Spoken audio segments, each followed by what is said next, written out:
Irmãos, a paz do Senhor. Para nós é uma grande alegria poder estar com os irmãos.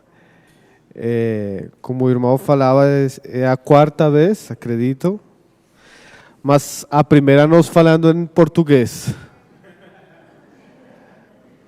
Então os irmãos entenderão que é difícil demais para nós, mas confiamos na graça do Senhor e a misericórdia dos irmãos.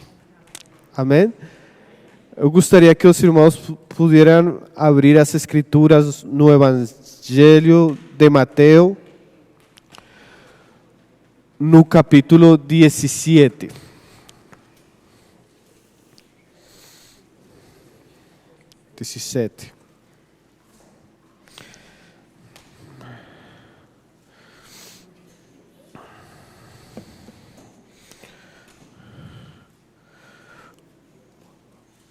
Vamos a ler desde o verso 1 até o verso 8.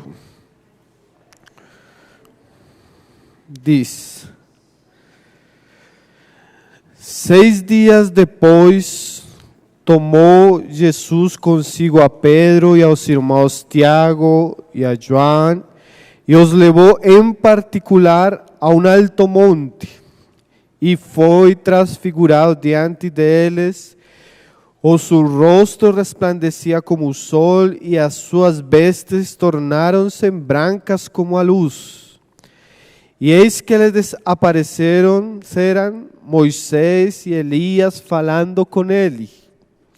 Então diz Pedro a Jesus: Senhor, bom é estarmos aqui. Se queres, farei aqui 3 tendas. Uma será tua, outra para Moisés, outra para Elias. Falava ele ainda quando uma nuvem luminosa os envolveu. E eis vindo da nuvem uma voz que dizia: Este é o meu filho amado, em quem me comprazo, a ele ouvi. Ouvindo os discípulos caíram de bruços, tomados de grande medo. Aproximando-se deles, tocou-lhes Jesus, dizendo: Erguíos vós e não temais. Então ele, levantando os olhos, a ninguém viram senão Jesus. Ó Pai, nós queremos pôr em tuas mãos tua palavra, Senhor. Nós sabemos, Senhor, que se tua graça, Senhor, que sem tu Espírito, Senhor, nós não podemos falar, Senhor. O Senhor sea socorrendo-nos, Senhor. O Senhor sea dando de tua graça abundante para nós, Senhor. O Senhor sea capacitando-nos no poder do Espírito, Senhor, para falar, mas também para ouvir tua palavra, Senhor. E que tua palavra tenha cabida em nossos corações, Senhor, e que ela produza muito fruto para a glória do Senhor, para a edificação da igreja e também para ser um testemunho do Senhor no mundo, Pai. Nós pedimos isto no nome de tu Filho, Jesus, Senhor. Amém, Senhor. Irmãos, eu gostaria de falar com a igreja 2 aspectos muito importantes da revelação de Jesucristo. Eu quisiera falar hoje na noite sobre a supremacia do Senhor e também mais adiante falar um pouco da plenitude do Senhor. Mas esta passagem é muito interessante. Eu acredito que os irmãos têm muitas vezes venido a ele. Tem muitos livros que falam desta passagem. Tem muitas pregações que falam deste texto, porque o texto é muito rico. O apóstolo Pablo, diante de Agripa, ele fala que ele não foi desobediente à visão celestial. Você lembra essa passagem? O Pablo fala algo muito importante. Ele fala da visão celestial. E que é a visão celestial? Nós vamos a começar falando sobre isso. Mas o assunto é que Pablo fala que ele não foi desobediente para ela. Então o ministério de Pablo, al final de sua vida, é resumido por esse término, a visão celestial. Toda sua vida, todo su ministerio, todo su trabalho para o Senhor foi resumido nessa palavra, a visão celestial. Agora, quando você olha para as Escrituras, você encontra passagens que falam que se o povo não tem visão profética, o povo se corrompe, o povo se desemboca.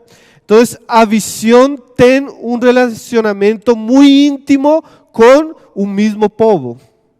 Segundo a visão do povo, é o povo mesmo.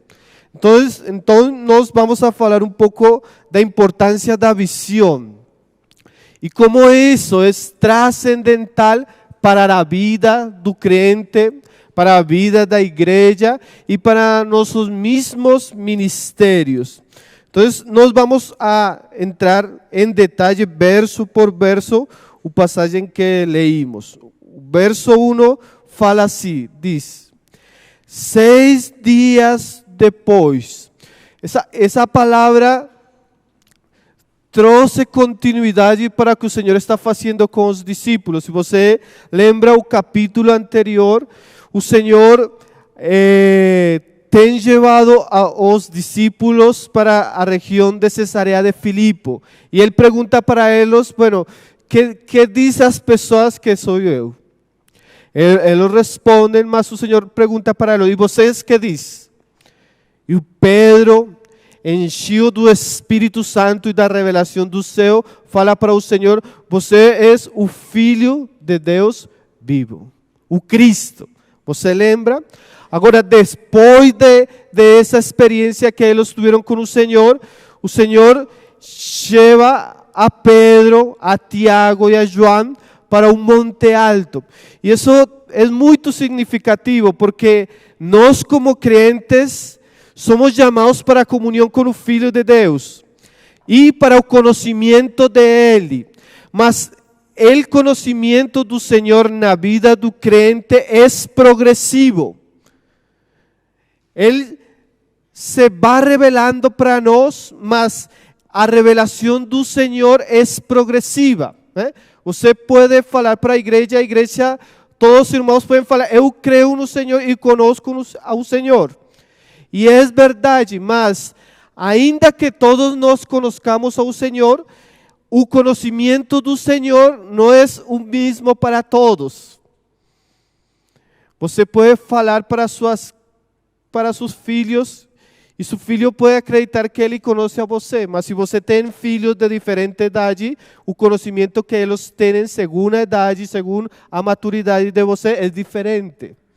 Então, talvez a igreja em geral conozca o Senhor, mas o que nós vemos nas Escrituras, mesmo na experiência dos apóstolos, é que o Senhor quer levar a seus servos a um conhecimento mais profundo de Ele.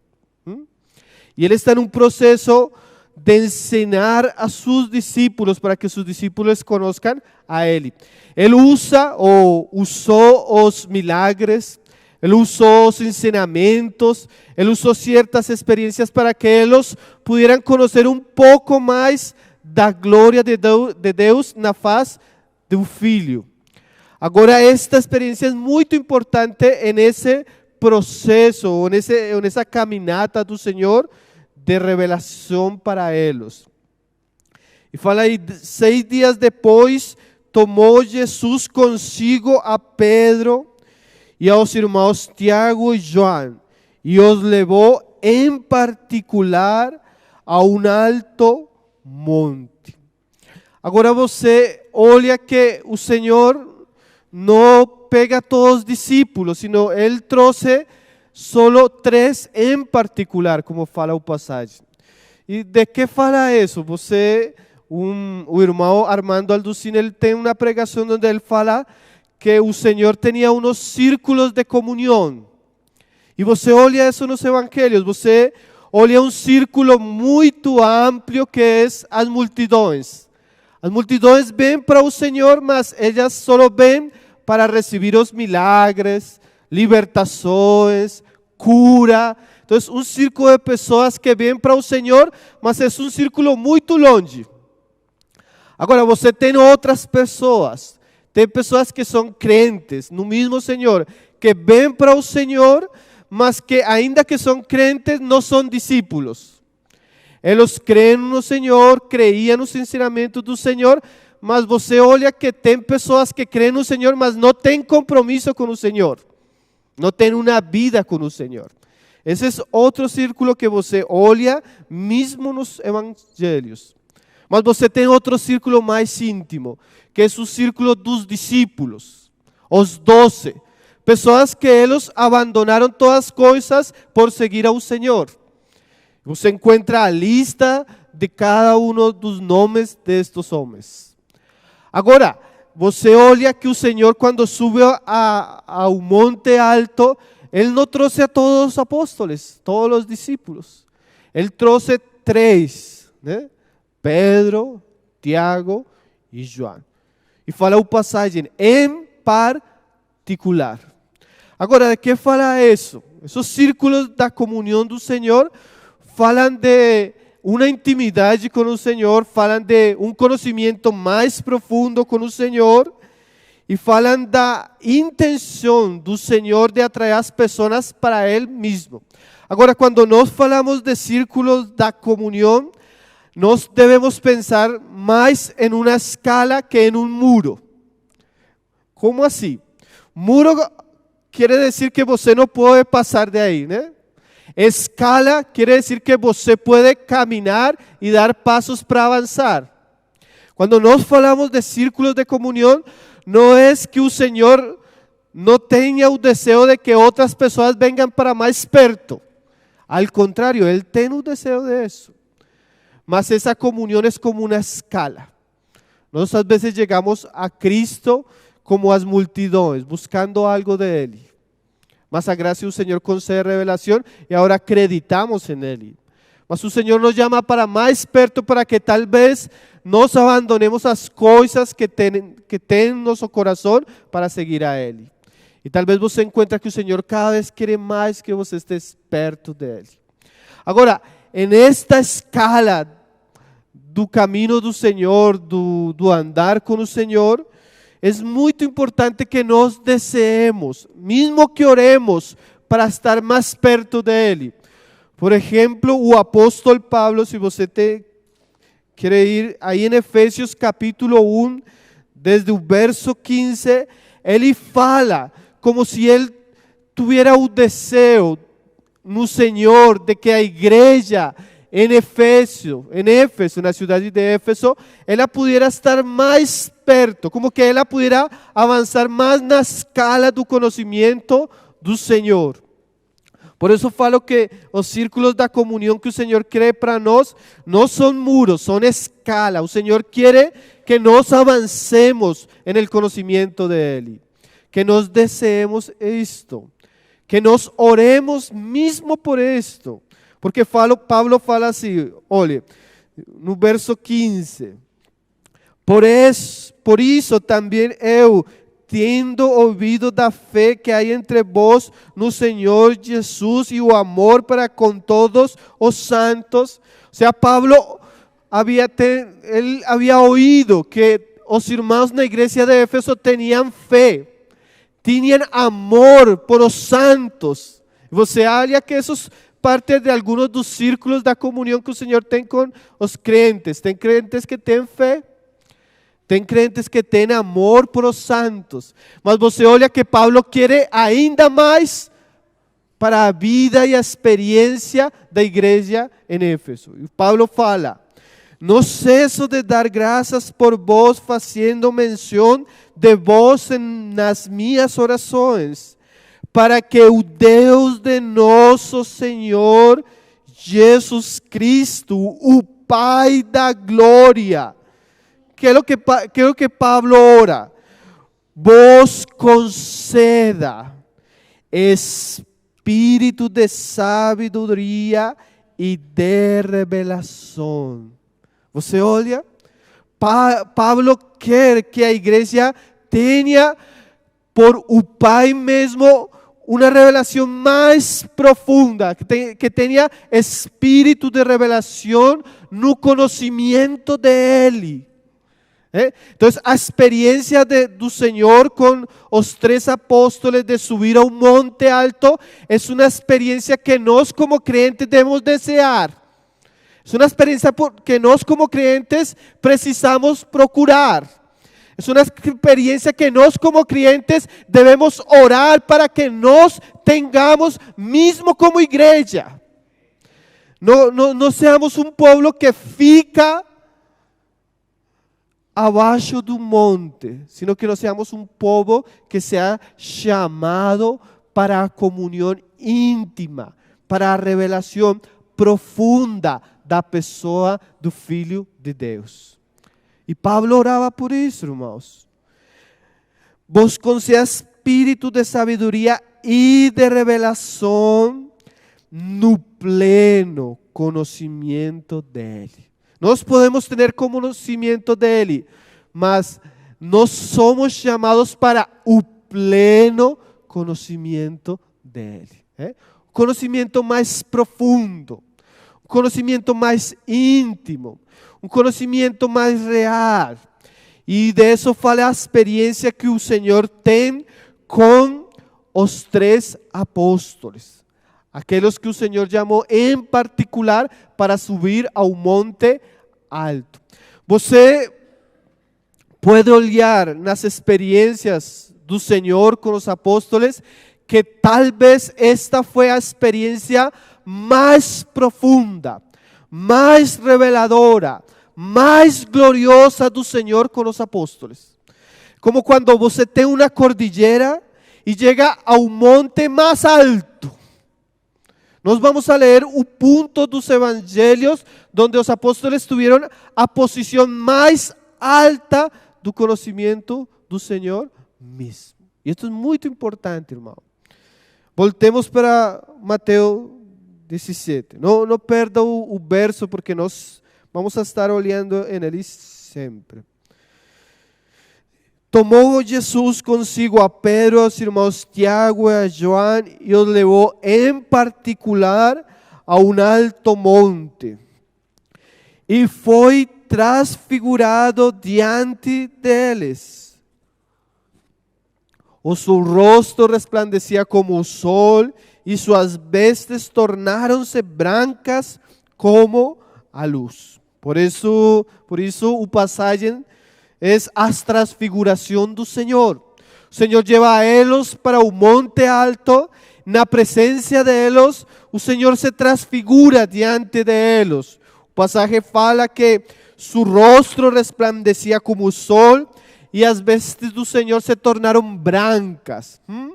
Agora, este passagem ou este verso responde qual é nossa pergunta do começo.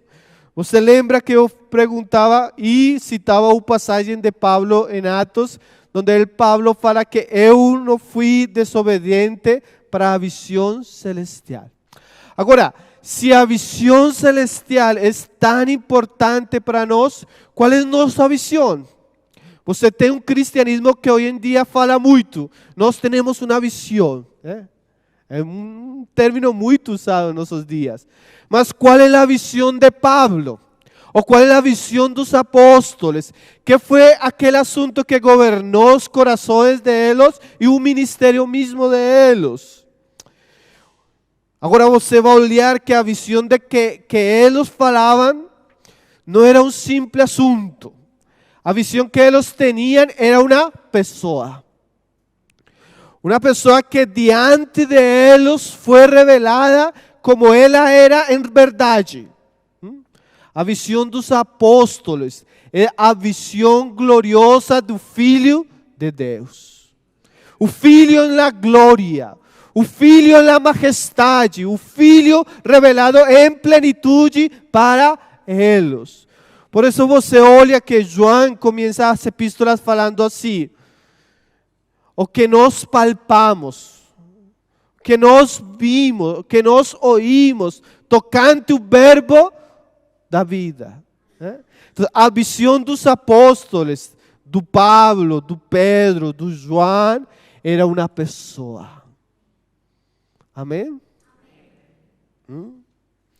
Agora, como eu falava, a visão da pessoa para os apóstolos vinha em um processo de revelação. Deus estava falando para eles através dos milagros que o Senhor fazia, através das sinais, através do ensinamento, mas esta experiência é muito cautivadora, porque o Filho concede para seus apóstolos que eles vejam um aspecto da glória que não havia sido visto na encarnação.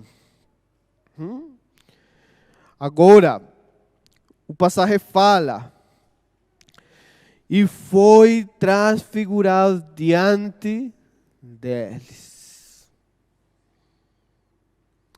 Diante deles. Como fala o autor da Epístola aos Hebreus, a expressão da glória de Deus foi revelada para eles na pessoa do Filho, no faz do Filho. Agora, isso foi muito importante para Pedro. Mira o que Pedro fala aí em 2 de Pedro, capítulo 1, verso 16. Porque esta visão governaria o ministério mesmo de Pedro, o trabalho de Pedro. Ele fala aí no capítulo 1, verso 16 da segunda epístola. Porque não vos demos a conhecer o poder e a vida do nosso Senhor Jesus Cristo, seguindo fábulas engenhosamente inventadas, mas nós mesmos fomos testemunhos oculares da sua majestade. O sea, Pedro fala, nosso ministério não foi um ministério que foi criado, inventado com fábulas, com artifícios de eles. Não, ele fala que o ministério de eles tem como base a revelação que eles tiveram do Filho. Quando eles viram ao Filho em majestade.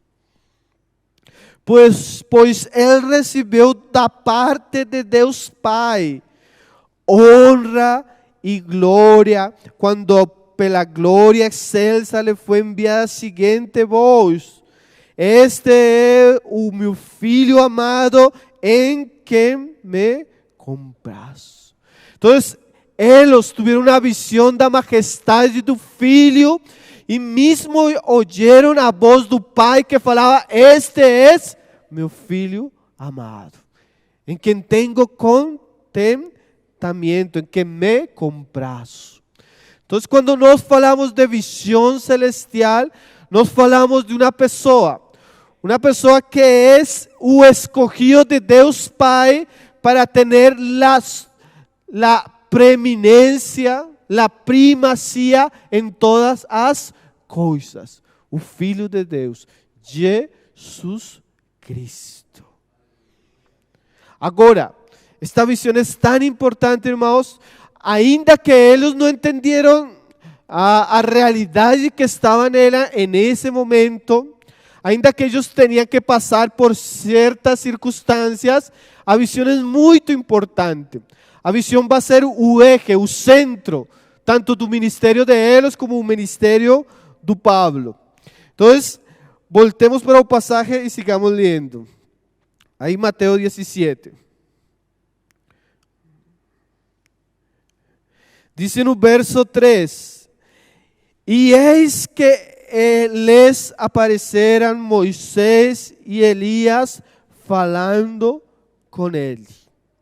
Agora, o Senhor añade a visão, porque já eles se transfigurou diante deles.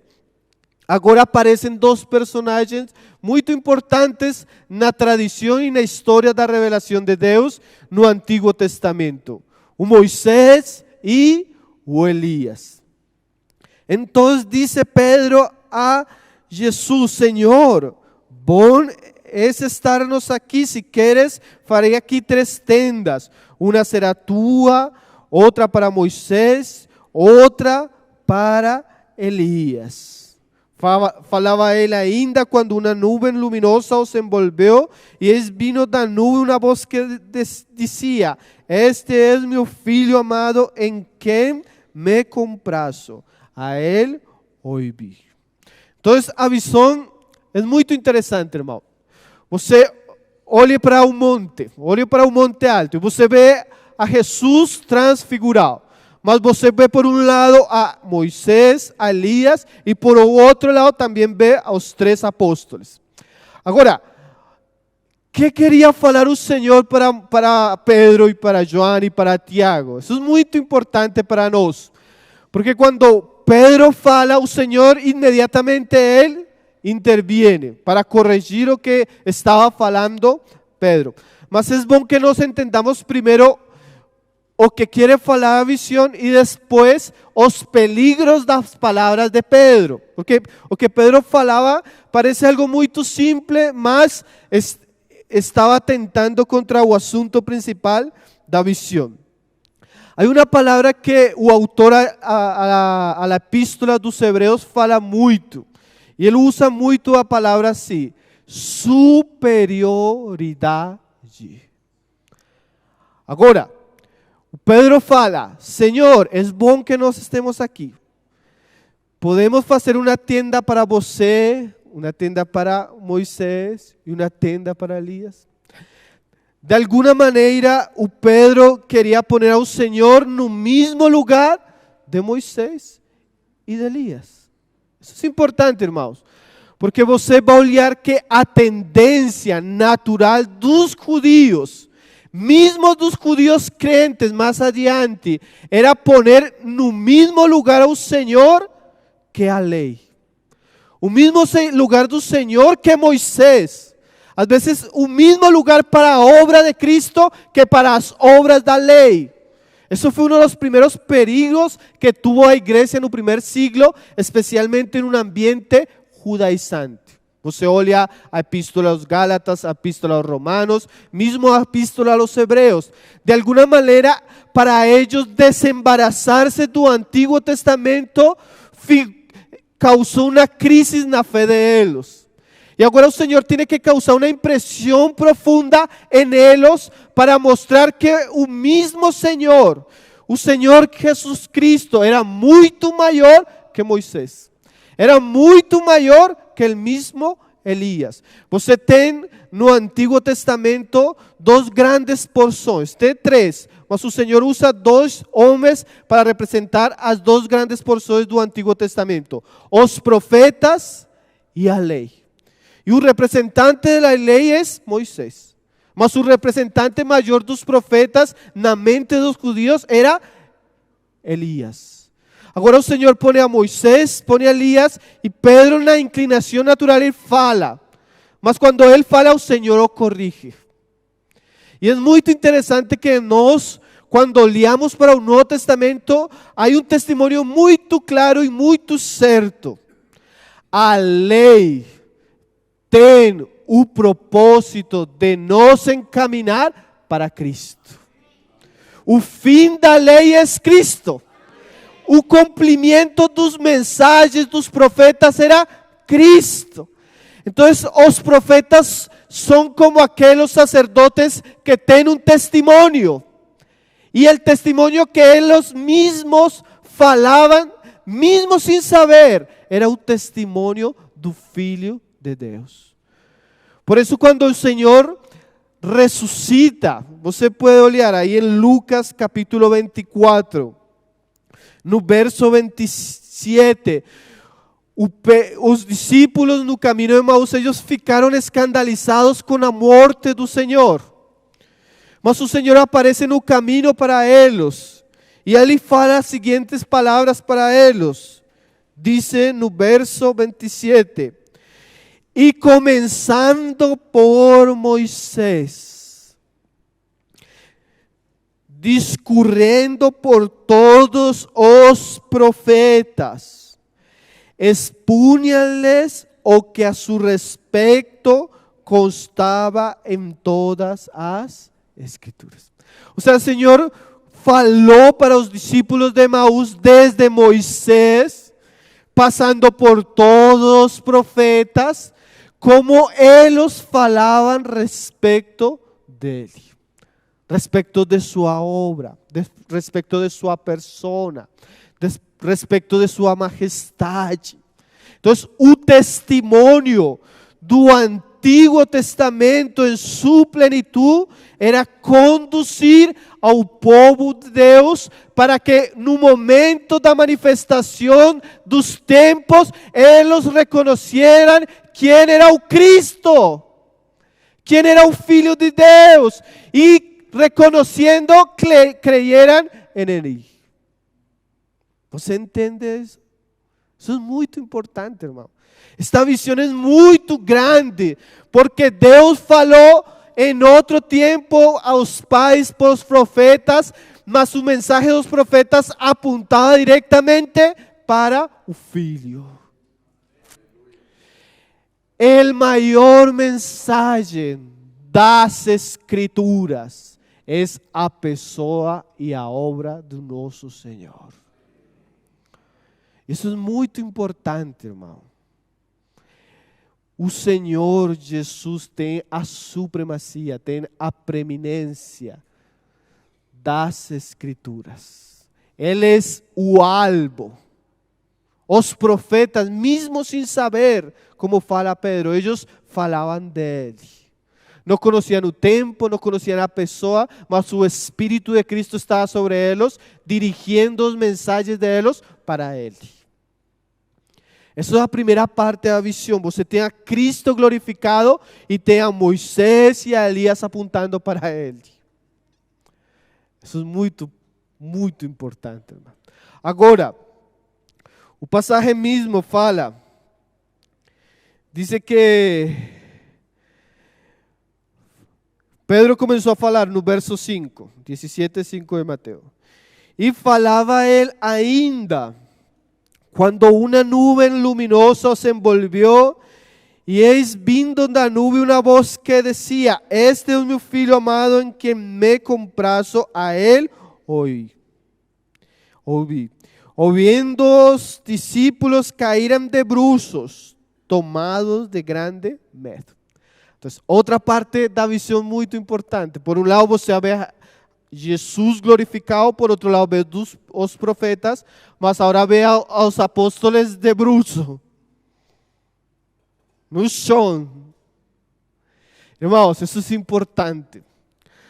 Porque quando você olha para a visão da glória do Filho de Deus, os mesmos apóstolos, olha isto, irmão, os mesmos apóstolos do Cordeiro, os mesmos apóstolos como Pablo, como Bernabé, os mesmos apóstolos diante da glória do Senhor, têm que cair ao chão. Isso é muito importante entenderlo, irmão. Porque às vezes você quer pôr em cima a Moisés ou aos profetas, ou quer pôr aos apóstolos. Mas os apóstolos mesmos, eles entenderam que diante da glória do Filho, eles têm que ficar postrados. A visão do Senhor é maior que os mesmos apóstolos. Tanto que Pablo falava, se alguém vem a falar outro evangelho, mesmos nós, seamos anatemas. Que é maior, o apóstolo ou a revelação? A revelação do Filho de Deus. Mas isso é difícil demais de entender às vezes, irmão. Mas os apóstolos entenderam. Olha o que Paulo falava em 2 Coríntios, capítulo 4, verso 5. Pablo entendeu isto, irmão, e isto é muito importante para nós. Na medida que nós temos uma visão gloriosa, profunda da majestade do Filho de Deus, na mesma medida temos uma visão clara de lo que nós somos diante dele. Entre mais grande o Senhor, nós ocupamos o lugar adequado, irmão. Entre mais pequeno o Senhor entre nós, mais grandes somos nós. O assunto troca. Diz, 2 Coríntios capítulo 4, verso 5. Porque não nos pregamos a nós mesmos. E por quê? Mas a Cristo Jesus como Senhor. Você olha que o Pablo não tem a intenção de atrair as miradas das pessoas para ele, nem para seus feitos, nem para seus atos, nem para seu trabalho, nem para seu ministério. Ele tem a intenção de levar as pessoas ao lugar certo, não ao lugar, à pessoa certa, que é o Senhor mesmo. Nós pregamos, falava Pedro, a Cristo Jesus como o Senhor. E também falavam deles. E nós mesmos, como que? Como vossos servos por amor de Jesus. Mas isso está ligado à revelação que Pablo tinha do Senhor. Porque ele fala, porque Deus que disse das trevas resplandecerá a luz, Ele mesmo resplandeceu em nosso coração. E qual é o resplandecer do Senhor no coração de Pablo? Para a iluminação do conhecimento da glória de Deus na face de Cristo. Meu assunto, irmão. A pregação está ligada à revelação. Se o Senhor, por sua graça, trouxe luz, iluminação para nossos corações, de tal maneira que nós podemos ver a grandeza de Deus na face de Jesucristo, nossa pregação será Jesucristo. Porque a visão, a iluminação, o conhecimento dele vai governar-nos. Agora, por que tem tanta pregação sem Cristo? Porque você olha, irmão, que no cristianismo de nossos dias, você, como falava Spurgeon, tem que ter um microscópio para encontrar a Cristo. E por quê, irmão? Que governa hoje a igreja? Que governa hoje a igreja, irmão?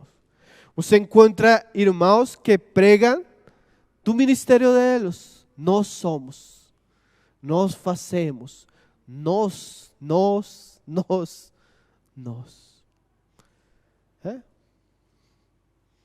O centro, a visão não é Cristo, é eles. Mas você tem muitos perigos, como agora vamos a falar disso. Mas o assunto era que Pedro, Tiago, João, como o mesmo Pablo, tinham que ser iluminados para que eles pudieran ver a glória do Filho, para que o testemunho deles fuera simplesmente e unicamente o testemunho de Jesus Cristo. Nós precisamos orar, irmãos, para que o Senhor abra nossos olhos, para que nosso entendimento seja aberto, para que Ele trouxe iluminação a nossas vidas e podamos ver a glória do Filho. Porque na medida que nós vemos o Filho, nossa pregação, nosso trabalho, nossa vida vai girar em torno a Ele. Que nós podamos falar como Paulo falava, eu não fui desobediente. Ele não desobedeceu o que viu. Mas precisamos primeiro ver que a visão da glória do Senhor governe nossas vidas. Govierne nossa comunhão, govierne o púlpito, govierne os cânticos, govierne todas as coisas. Para a iluminação do conhecimento da glória de Deus na face de Cristo. Por isso Paulo fala, não nos pregamos a nós mesmos. Agora, no verso 4, Pedro fala. No capítulo 17, verso 4, Pedro fala. Já entendendo um pouco a visão que o Senhor queria que nós tuviéramos da majestade dEle, lugar dos profetas, mesmo lugar dos apóstolos, a superioridade do Senhor, a centralidade do Senhor. Já entendendo a visão, nós podemos entender um pouco as palavras de Pedro e ver o perigo que está nisso. Fala Pedro, então disse Pedro a Jesus: Senhor, bom é estarmos aqui. E em verdade era bom, irmão, é muito bom. Eu hubiera gostado estar aí, irmão. Mas mesmo seguramente hubiera sido como Pedro. Pero disse, bom, Senhor, que o Senhor nos tem traído para aqui. Se queres, farei aqui 3 tendas. Uma será tua, outra para Moisés, outra para Elias. Agora, como falava ao começo, irmãos, às vezes, mesmo nos momentos mais gloriosos, parece ser que a vezes nós não entendemos. Isso é muito interessante na vida do Pedro, que às vezes ele teniendo uma revelação do Senhor, ele mesmo faz coisas em contra da mesma revelação. Você olha isso no capítulo anterior, o Senhor revela para ele quem é seu filho, e quando o filho diz que vai para Jerusalém, o Pedro fala, não, Senhor. Não se lembra? O mesmo Pedro que tinha a revelação, o mesmo Pedro era muito simples, muito imprudente, muito torpe para entender as coisas. E Pedro não é diferente de nós, irmãos. Às vezes nós entendendo isto, irmãos, o assunto da glória do Senhor, o assunto da supremacia do Senhor, mesmo nós pregando isto, irmão, às vezes eu acredito que nós não entendemos a profundidade do assunto que estamos falando. E Pedro fala, Senhor, é bom que você quer que nós façamos 3 tendas. E a inclinação natural de Pedro, a inclinação natural do pecado, mesmo as intenções boas de Pedro neste assunto, podem criar um ambiente que Deus desaprova, um ambiente que Deus não gusta, porque o Senhor mesmo não deixa que Pedro siga falando. Se o Senhor hubiera dejado a Pedro falar, quem sabe que mais iba a falar Pedro? Pero mientras Pedro estava falando, o Senhor o interrompe para ele. E o ensino é muito claro, irmãos. O Senhor não quer colocar no mesmo lugar ao Senhor que com qualquer outras pessoas. O Senhor, você pode olhar Colossenses 1:18, uma frase que nós hemos repetido várias vezes na pregação, mas que é importante que nós tengamos essa palavra em alto. Dice Colossenses 1:18, hablando do Senhor, Ele é a cabeça do corpo, da igreja. Ele é o princípio, o primogênito entre os mortos, para que em todas as coisas ter a primazia, ou supremacia em outras versões. Agora o Senhor quer que Pedro entenda que o Senhor tem que ter a primazia, a superioridade sobre todas as coisas. Como falava agora, para os judeus isso era muito difícil, irmão. Você vai encontrar isso na Epístola aos Hebreus. O Senhor teve que ressaltar para eles isto muitas vezes. No capítulo 1, se você quer olhar também, o Senhor fala que o Senhor é superior a los mismos ángeles. Você lembra? ¿Por quê? Porque mesmo a tradição religiosa pode poner coisas que são úteis no reino de Deus. Os ángeles são ministros no reino de Deus, mas parece ser que a visão que tinham os creyentes judíos do Senhor era muito baixa. E o Senhor começa a poner a Cristo por encima das coisas.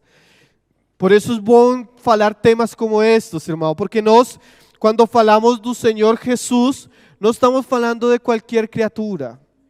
As Escrituras falam que Ele é antes de todas as coisas. Ele não é uma criatura criada. Ele é o Criador. Isso é muito importante, irmãos. Isso é uma diferença abismal. Unas são as coisas criadas, mesmo as potestades angelicais. Mas quando você fala do Filho, você fala como o Criador. el que é antes de todas as coisas. Quando você fala dos servos mais grandes de Deus, como mesmo Moisés. Moisés foi bom servo da casa. Mas a Bíblia fala que o Senhor é o dono da casa. Isso é muito diferente. A Bíblia fala que Josué condujo ao povo ao lugar do repouso. Mas a Bíblia fala que o Senhor mesmo é nosso repouso. A Bíblia fala que o sumo sacerdote ele tinha que fazer sacrifícios por os pecados dele mesmo. Mas a Bíblia fala que nós temos um sacerdote superior, que com um solo sacrifício fez perfeitos a todos que creem em Ele. A Bíblia fala, irmão, que todo o arquetipo do Antigo Testamento simplesmente era uma sombra da glória, da realidade, da obra e do trabalho do Senhor. Nós não estamos seguindo a qualquer Senhor, nós estamos seguindo ao Senhor de senhores. Nós não estamos falando qualquer verdade, nós estamos falando a verdade das verdades. Nós não estamos pregando qualquer mensagem, nós estamos falando mensagem mais glorioso e importante que este mundo tem ouído e ouvirá por os siglos dos siglos. Nós estamos falando da pessoa por a qual todas as coisas existem. Nós estamos falando e seguindo ao excelso, ao majestoso Filho eterno de Deus. Isto é muito grande, irmãos. Não é qualquer coisa, irmãos. Nós precisamos que o Senhor abra nossos olhos para ver ao Filho, a superioridade do Filho, a majestade do Filho. E que isso possa cautivar nossos corações, irmãos. Irmãos, quando Pedro fala, Senhor, é bom que nós façamos uma tenda para o Elias e o Moisés. Era como se o Pedro quisera construir uma casa nova. Em uma casa nova, algo velho. O que Pablo fala aí em Gálatas, que se nós tornamos a construir algo que o Senhor já destruiu, assim mesmo nos hacemos transgressores. E você olha, não, mas como vamos a poder fazer isso? Os Gálatas estavam fazendo. Eles tinham uma obra perfeita, um sacrifício perfeito, uma salvação completa, mas eles queriam voltar às leis e às obras. Então, o que estavam fazendo? Temos o sacrifício do Senhor, mas al voltar às obras da lei, estamos pisoteando a sangre do Senhor. E haciendo afrenta ao Espírito da graça. Você está entendendo meu portunhol?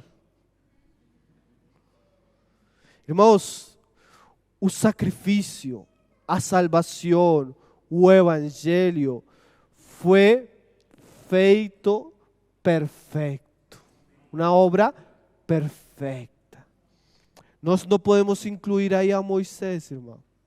Que é o pecado dos judaizantes que agora estão voltando para circuncidar-se, voltando para falar em hebreu, voltando nos cultos cristãos para vestir como judeus. Você tem visto isso, irmão? Isso é pervertir a visão gloriosa do Filho. Porque não entendemos a grandeza do Filho e nós procuramos voltar para Moisés ou Elias. Irmão, isso faz ser transgressão da verdade. É um pecado muito comum na história da igreja. Mesmo nos nossos dias. Agora, as tendas de Elias, as tendas de Moisés, também sucedeu com as tendas dos apóstolos. Você pode olhar 1 Coríntios 1:12. Porque isso que eu falava dos apóstolos no chão, às vezes você acredita que isso não ia acontecer, mas aconteceu. Mesmo na igreja do primeiro siglo.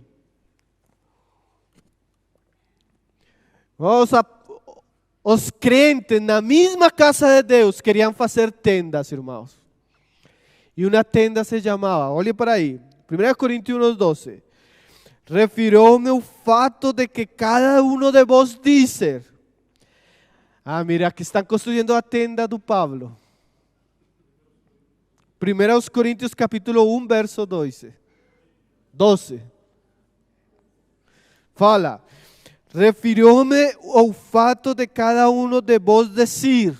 Olhe para o que está sucedendo na casa de Deus. A casa de Deus, fala o apóstolo aos Hebreus, epístola aos Hebreus, que é um monte de Sião, né?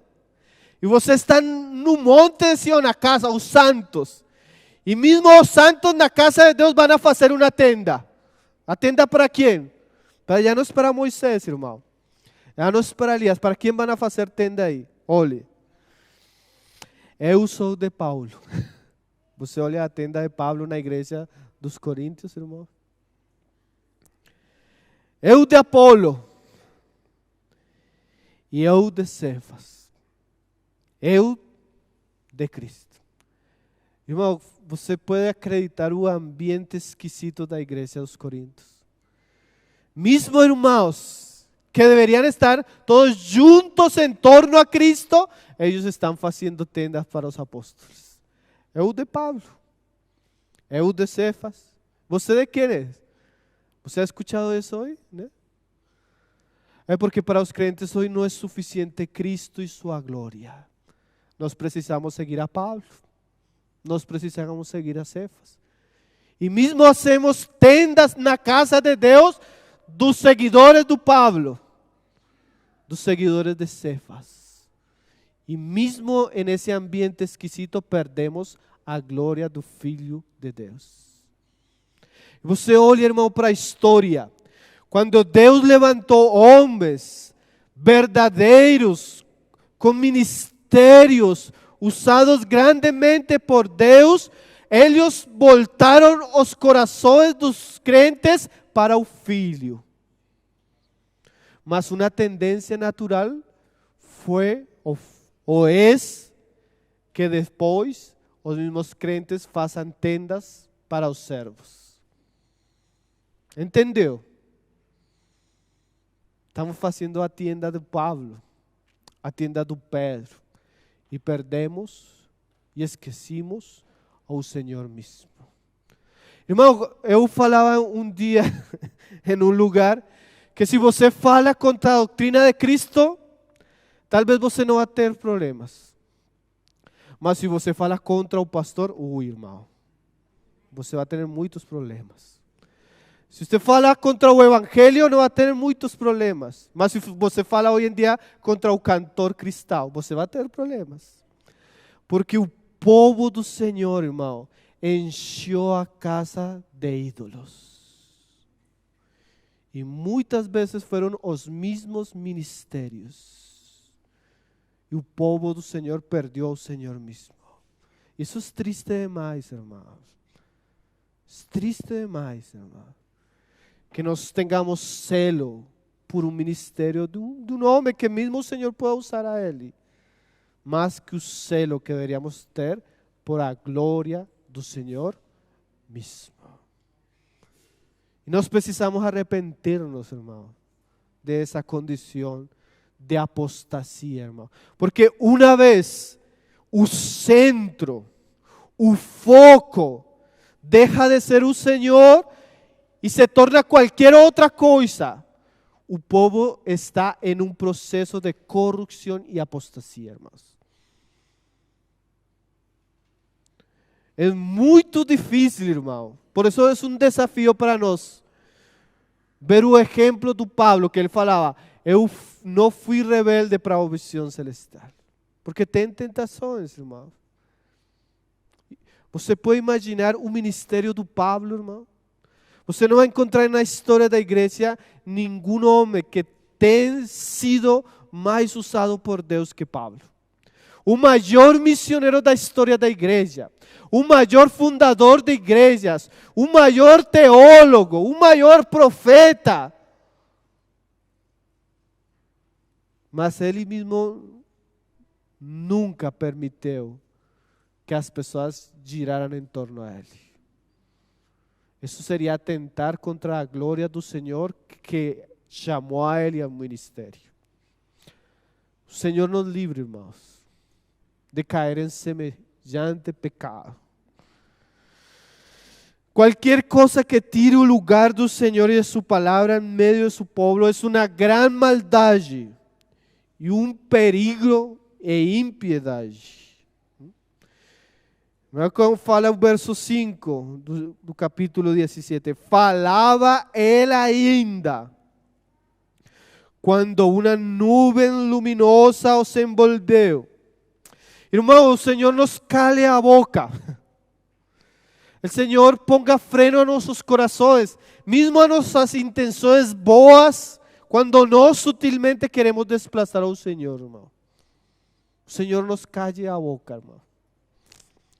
Que o Senhor faça o que fez com Pedro, irmão. Que o Senhor não permitiu que Pedro siguiera falando, sino o Senhor de tu.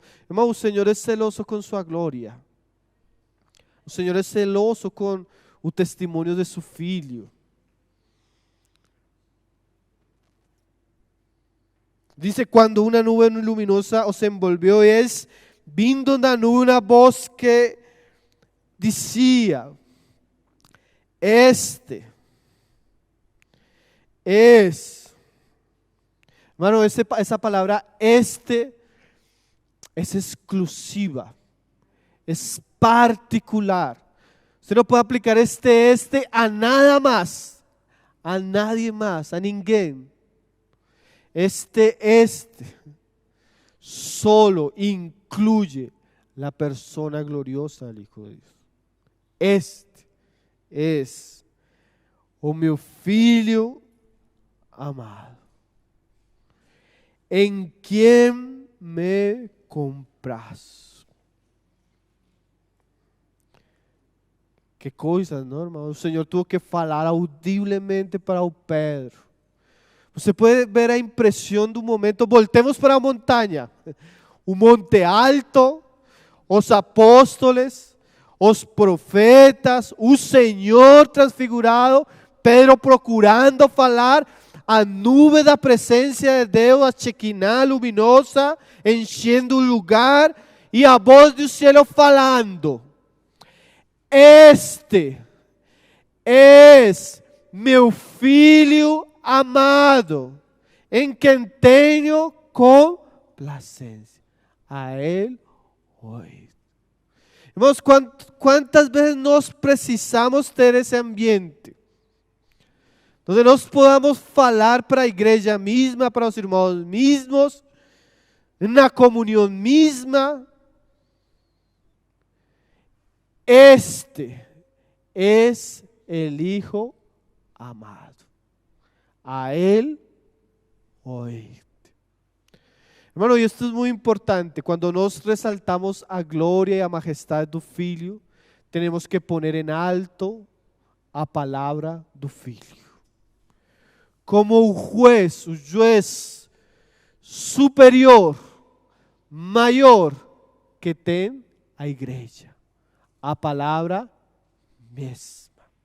Vou falar para, não sei se talvez as outras vezes se falado aqui para os irmãos, que nós pudiéramos pensar hipoteticamente, pode ser que o Senhor, em sua providência, permitiera que todos os livros cristãos, todos, a literatura cristã, toda, fosse posta no fogo.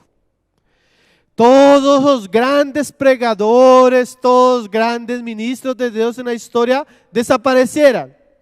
Todos. Hipoteticamente, irmão. Mas se nós temos ao Filho e a palavra do Filho, é suficiente, irmãos.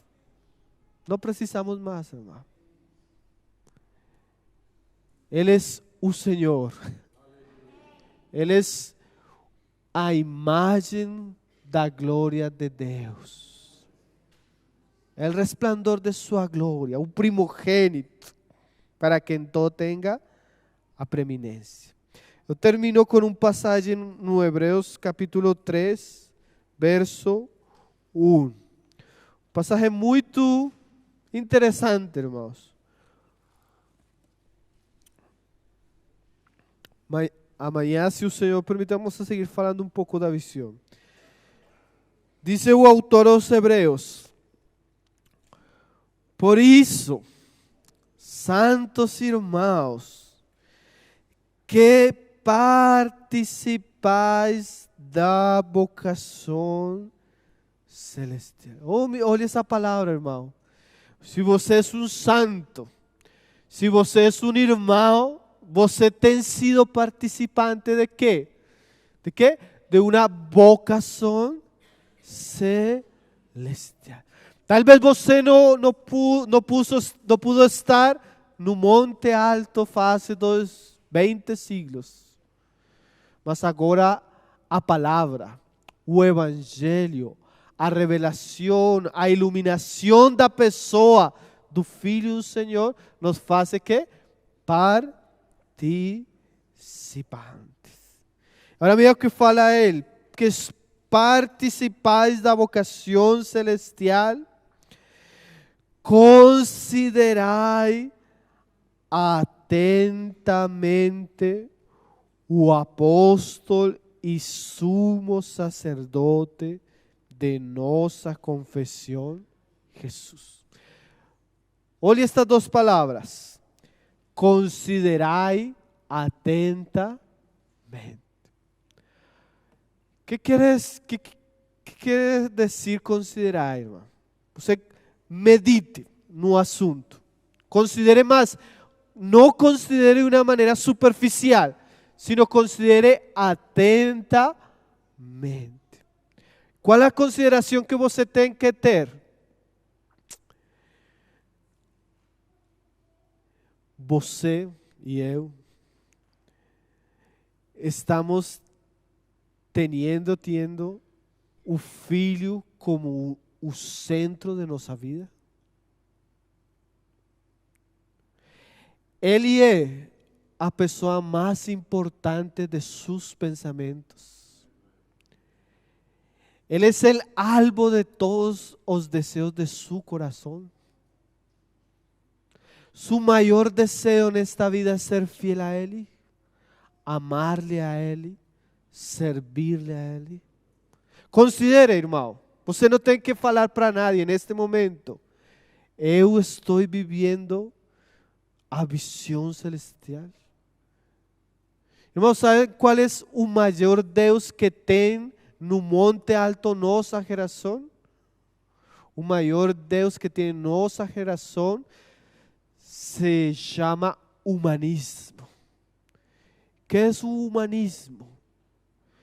Todas as coisas girando em torno a nós, nossos desejos, nossos planos. Tanto é, irmão, que a pregação do Evangelho nas muitas igrejas de nossa geração não tem a Jesus como o centro, sino tem as pessoas e seus desejos como o alvo. Você que quer? Você que precisa? O Senhor dá para você. Então, no centro da visão não está o Senhor na majestade, sino estão o homem e seus desejos. Mas considere isto diante do Senhor, irmão. O Senhor é o alvo de sua vida. O Senhor é o propósito de sua vida. Você quando acorda na manhã, você fala: Senhor, permite o Senhor que eu possa hoje viver para o Senhor. Quando você olha para a sua família, você fala para o Senhor: Senhor, permite que minha família possa ser para o Senhor. Quando você vai para o trabalho, que é o que você pensa? Dinheiro? Ou você pensa: Senhor, permite que eu pueda dar glória e honra ao Senhor no trabalho onde o Senhor me colocou? Quando você vem para a igreja, que pensa? Vem simplesmente uma reunião do sábado, do domingo, ou vem com a intenção de dar a glória e a honra ao Senhor? Considere esto, hermano. Considere esto. Jesús es o más importante en su vida. Estamos crescendo no conhecimento de Ele, no serviço para Ele, na devoção para Ele, no trabalho para Ele. Será que nós também podemos apresentar-nos diante do Agripa e falar: eu não fui desobediente para a visão celestial? O Senhor tenha misericórdia de nós, irmãos. Pablo falava para Timoteo, le decía a Timoteo no final da vida: Timoteo, lembra-te de Jesus Cristo. Irmãos, muito fácil perder isto de nossos corações. É muito fácil que as mesmas situações perdamos, perdamos o rumbo, o caminho. Às vezes você vai manejando, conduzindo o veículo e você tem o GPS e você se equivoca, faz contrário ao caminho que tem diante. E o GPS começa a falar para você, redirecionando, até que você volta para o caminho, né? Irmão, é muito fácil perdernos do caminho. E o Senhor permite que nós podamos estar juntos em torno à palavra, para que lembremos qual é o alvo de nossa vida cristã, qual é o propósito de nossa vida cristã.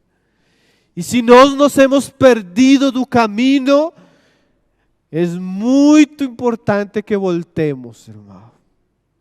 Porque entre mais longe, pior e mais difícil. Mas se o Senhor ha falado para nós, para nossos corações, voltemos para Ele. Redirecionemos nossas vidas, redirecionemos nossos caminhos e podamos caminhar juntos em torno ao supremo chamamento que o Senhor deu para nós, na pessoa do seu Filho. Então, hoje falamos, irmão, um pouco a importância da visão celestial. Porque o povo que não tem visão se corrompe. Você por isso acha que o cristianismo está perdido no mundo em nossos dias. Perdeu a Cristo. Se você não tem a Cristo, não tem nada. Senhor, tenha misericórdia de nós. Vamos orar, irmãos. Oh Pai, nós te damos graças, Senhor. Obrigado, Senhor, por Tua palavra, Senhor. Tua palavra que lembra nossos corações, Senhor. O importante, Senhor. O verdadeiramente importante, Senhor. Que nós podamos olhar para Tu Filho, Pai. E que a visão da majestade dEle, Senhor, seja nosso centro, seja o núcleo. Que todas as coisas possam girar em torno a Ele, Senhor. Nossa vida, nossas casas, Senhor.